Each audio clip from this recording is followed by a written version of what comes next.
તો વડાપ્રધાન નરેન્દ્ર મોદી ગુજરાતની મુલાકાતે છે। પીએમ મોદીના હસ્તે સાણંદમાં સેમિકન્ડક્ટર ફેસિલિટીનું ઉદ્ઘાટન થવાનું છે। થોડી જ વારમાં આ ઉદ્ઘાટન કરવામાં આવશે। સાણંદમાં સીજી સેમિકન્ડક્ટરની કંપનીની ઓએસએટી સુવિધાનું કરશે લોકાર્પણ। ઓસેટ સુવિધાનું લોકાર્પણ કરશે। ભારતની પ્રથમ એન્ડ ટુ એન્ડ ઓસેટ સુવિધા ધરાવતા પ્લાન્ટનું ઉદ્ઘાટન। ₹7,500 કરોડના રોકાણ સાથે વિકસાવ્યો સીજી સેમિકન્ડક્ટરનો આ પ્લાન્ટની વાર્ષિક 5 અબજ સેમિકન્ડક્ટર ચિપ્સના ઉત્પાદનની છે ક્ષમતા। તો વડાપ્રધાન અત્યારે સાણંદની મુલાકાતે છે। થોડી જ વારમાં સેમિકન્ડક્ટર પ્લાન્ટનું તેઓ ઉદ્ઘાટન કરશે। રોનક વર્મા વધુ જાણકારી આપવા માટે ફોન લાઈન પર જોડાઈ ગયા છે। રોનક, સાણંદમાં વડાપ્રધાનનું લગભગ આગમન થઈ ગયું છે। થોડી વારમાં ઉદ્ઘાટન પણ કરી શકે। શું પરિસ્થિતિ અત્યારે જોઈ રહ્યા છો આપ? પહોંચી ચૂક્યા છે ત્યાં આગળ જે સીજી સેમિકન્ડક્ટર ઓસેટ સુવિધાનો પ્રારંભ તેમના હાથે કરાવી ચૂક્યા છે।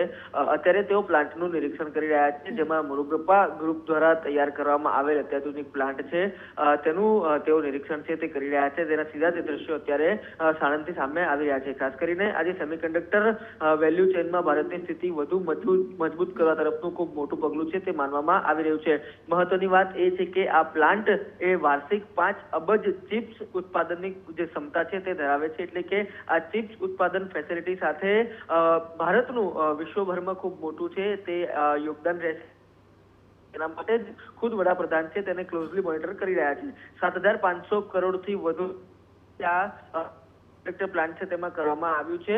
આ ઉપરાંત જે ઓસેટ ફેસિલિટી ઓટોમોટિવ છે, ઇન્ડસ્ટ્રીયલ છે, ટેલિકમ્યુનિકેશન, 5G અને ઇન્ટરનેટ સહિતના જે બાબતો છે તેમાં ખૂબ મહત્વનું યોગદાન છે તે પૂરું પાડવામાં અત્યારે 300 જેટલા કર્મચારીઓ છે તેમને અહીંયા રોજગાર છે તે આપવામાં આવ્યો છે। આગામી 5 વર્ષમાં 5,000 જેટલી રોજગારીનું ઉત્પાદન છે તે માત્ર આ પ્લાન્ટ થકી થશે। એટલે કે આ જે તમામ બાબતો છે તેનું વડાપ્રધાન હાલ નિરીક્ષણ છે તે કરી રહ્યા છે। કઈ કઈ બાબતોમાં આ ચીપ કામ લાગશે તેનું ખુદ વડાપ્રધાન જે આ દ્રશ્યમાં જોઈ શકો છો તે પ્રકારે નિરીક્ષણ છે તે કરતા જોવા મળી રહ્યા છે। થોડીક જ વારમાં હવે તેઓ સભા મંડપમાં આવીને જે અહીંયા હાજર લોકો છે તેમને સંબોધન કરશે। આ તમામ વસ્તુઓ પહેલા અત્યારે જે તેઓ પ્લાન્ટ છે તેનું નિરીક્ષણ કરી રહ્યા છે। બિલકુલ રોનક, જે રીતે અત્યારે ગુજરાત સેમિકન્ડક્ટરનું હબ બની રહ્યું છે, કેમ કે અગાઉ પણ વડાપ્રધાને અનેક પ્લાન્ટ છે એનું લોકાર્પણ ઉદ્ઘાટન કર્યું હતું, એટલે હવે ફરી એક વખત આ ઉદ્ઘાટન છે એ ખૂબ મહત્વપૂર્ણ બની રહેશે અને સાથે સાથે ગુજરાતને હવે અન્ય દેશો પર નિર્ભર નહીં રહેવું પડે। ગુજરાત જ પોતે હવે આ હબ બની રહ્યું છે સેમિકન્ડક્ટરનું, એક ખૂબ મોટી વાત કહી શકાય। અનેક લોકોને રોજગારી પણ મળશે। બિલકુલ થી જિજ્ઞાસા આપ સમજવા જાઓ કે છેલ્લા 3 મહિનામાં આ ત્રીજું સેમિકન્ડક્ટર યુનિટ છે જે તૈયાર થયું છે સાણંદ ખાતે, અને ખુદ વડાપ્રધાન 3 જે યુનિટ છે તેનું લોકાર્પણ ઉદ્ઘાટન કરવા માટે આવ્યા છે। સૌપ્રથમ વાત કરવામાં આવે તો જે માઇક્રોન ટેકનોલોજી દ્વારા તૈયાર કરવામાં આવ્યું હતું તે સેમિકન્ડક્ટર પ્લાન્ટ, ત્યારબાદ જે કેન્સ ટેકનોલોજી દ્વારા તૈયાર કરવામાં આવ્યું હતું તે પ્લાન્ટ, અને હવે જે આ સીજી અને સેમી કંપની દ્વારા જે પ્લાન્ટ તૈયાર કરવામાં આવ્યો છે તેમના દ્વારા જે લોકાર્પણ છે તે અત્યારે કરવામાં આવી રહ્યું છે। અને એટલા માટે જ મહત્વનું છે કેમ કે વર્ષોથી જે એક સેમિકન્ડક્ટરનું ઉત્પાદન કઈ જગ્યાએ થાય તેને લઈને વાટાઘાટો છે તે ચાલતી હતી। આસામ હોય, ગુજરાત હોય, આ તમામ જે રાજ્યો છે તેમના વચ્ચે હરીફાઈ ચાલતી હતી અને તમામ બાબતો વચ્ચે ગુજરાતમાં હવે આ જે ત્રીજો પ્લાન્ટ છે તે કાર્યરત થવા જઈ રહ્યો છે। ત્યારબાદ ધોલેરામાં પણ જે અત્યારે કામ છે પ્લાન્ટનું તે ચાલી રહ્યું છે। આ તમામ બાબતો વચ્ચે સેમિકન્ડક્ટર ચિપ એ એવી બાબત છે જેનું અત્યારે ખૂબ મહત્વ છે તે વધી રહ્યું છે। દરેક એ બાબત એવી હોય, એ ચાહે દેશમાં ઉત્પાદન થતી બાબતો હોય કે પછી દેશની બહાર ઉત્પાદન થતી વસ્તુ હોય, સેમિકન્ડક્ટર ચિપનું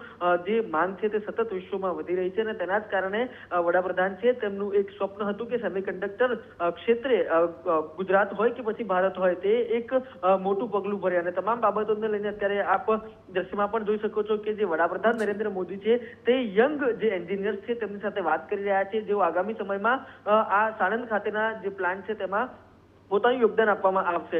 ન માત્ર એટલું પરંતુ આ જે તમામ એન્જિનિયર્સ એવા છે જેમને અમદાવાદ અને તેની આસપાસની યુનિવર્સિટીઓમાં વિશેષ તાલીમ આપવામાં આવી છે, વિશેષ તાલીમ આપીને આ કોર્સ કરાવવામાં આવ્યા છે, જેના કારણે સેમિકન્ડક્ટર ક્ષેત્રે સ્થાનિક કક્ષાએ રોજગારી ઊભી કરી શકવામાં આવે। અને ન માત્ર એટલું પરંતુ આ તમામ બાબતોને લઈને હવે જે તમામ જે એન્જિનિયર્સ છે તે તૈયાર થઈ ગયા છે અને તેમના દ્વારા જ આ સેમિકન્ડક્ટર ચિપ ઉપર કામકાજ શરૂ કરવામાં આવ્યું છે અને થોડાક જ સમયમાં જે ચિપ છે તે બનીને તૈયાર પણ થશે। પરંતુ આ તમામ બાબતો વચ્ચે વડાપ્રધાન છે તેઓ અમદાવાદના સાણંદ ખાતે જે ત્રીજો પ્લાન્ટ તૈયાર થયો છે તેનું નિરીક્ષણ કરીને હવે થોડીક જ વારમાં જાહેર સભા સંબોધવા માટે જઈ રહ્યા છે।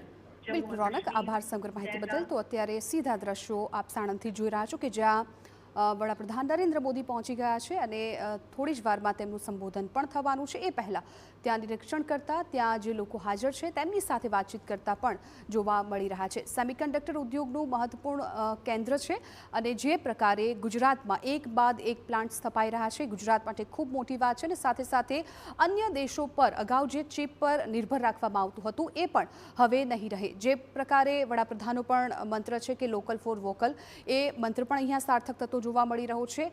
છેલ્લા 3 મહિનામાં અગાઉ પણ જે રીતે વાત કરી કે 3 મહિનાની અંદર આ ત્રીજો સેમિકન્ડક્ટર પ્લાન્ટ છે કે જે હવે સફળતાપૂર્વક ઉદ્ઘાટન તેનું કરવામાં આવશે.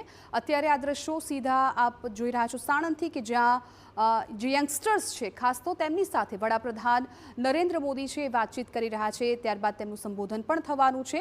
આજનો દિવસ ખૂબ મહત્વપૂર્ણ બની રહેશે કેમ કે જ્યારે પણ વડાપ્રધાન નરેન્દ્ર મોદી ગુજરાતની મુલાકાતે આવતા હોય છે, ગુજરાતવાસીઓ માટે એક મોટી ભેટ લઈને આવતા હોય છે, વિકાસની ભેટ લઈને આવતા હોય છે. અને ફરી એક વખત આજે તેઓ જ્યારે ગુજરાતના પ્રવાસે છે, સાણંદમાં અત્યારે ઉપસ્થિત છે, તેઓએ સેમિકન્ડક્ટર ફેસિલિટીનું ઉદ્ઘાટન જે કર્યું છે. થોડી વાર પહેલાં તેઓ જે એસજી સેમિકન્ડક્ટરની જે પેલી કંપની હતી ત્યાં નિરીક્ષણ કરતા જોવા મળતા હતા, ત્યાં લોકો હતા તેમની સાથે વાતચીત કરતા જોવા મળતા હતા. અને અત્યારે જે યંગસ્ટર્સ ઉપસ્થિત છે તેમની સાથે વાતચીત કરી રહ્યા છે કેમ કે જે પ્રકારે ભારત યુવા દેશ છે અને યુવાઓને આગળ લાવવા પણ વડાપ્રધાન અનેક વખત ભાર મૂકી ચૂક્યા છે અને અનેક વખત તેમની જે બાબતો છે યંગસ્ટર્સને લઈને કઈ રીતે વિચારી રહ્યા છે, કઈ રીતે કામગીરી કરી રહ્યા છે અને આગળ ભારતના યુવાનો કેટલા વિકાસના ફાળો તેમનો હોઈ શકે છે, વિકાસમાં ભારતના યુવાનો ફાળો કેટલો હોઈ શકે છે એ બાબત પર પણ તેમનું ફોકસ રહેતું હોય છે. એટલે આ પહેલી વખત નથી, અનેક વખત એવું બની ચૂક્યું છે કે જ્યારે તેઓ યંગસ્ટર્સ સાથે વાત કરતા હોય, અલગ અલગ ક્ષેત્રના હોય, એ રમત ક્ષેત્રના હોય કે પછી શિક્ષણ ક્ષેત્રના હોય કે અત્યારે આઈટી એન્જિનિયર હોય, એ તમામ સાથે તેઓ વાત કરતા હોય છે. અને અત્યારે પણ એવા જ દ્રશ્યો સામે આવી રહ્યા છે સાણંદથી કે જ્યાં તેઓ યંગસ્ટર્સ સાથે વાતચીત કરી રહ્યા છે, એમને સવાલો કરી રહ્યા છે. અત્યારે ભારતની શું જરૂરિયાતો છે, ગુજરાતમાં અત્યારે સેમિકન્ડક્ટર જે રીતે વિકસિત થઈ રહ્યું છે, સેમિકન્ડક્ટરનું હબ ગુજરાત બની રહ્યું છે, તો એને લઈને યુવાનોમાં કેવી વિચારસરણી છે, યુવાનો પોતાના વિચારો છે કઈ રીતે આમાં ઉમેરીને વધારે વિકાસ આગળ વધે એ દિશામાં પણ વડાપ્રધાન તેમની સાથે જાણે વાત કરતા હોય તેવું અત્યારે લાગી રહ્યું છે.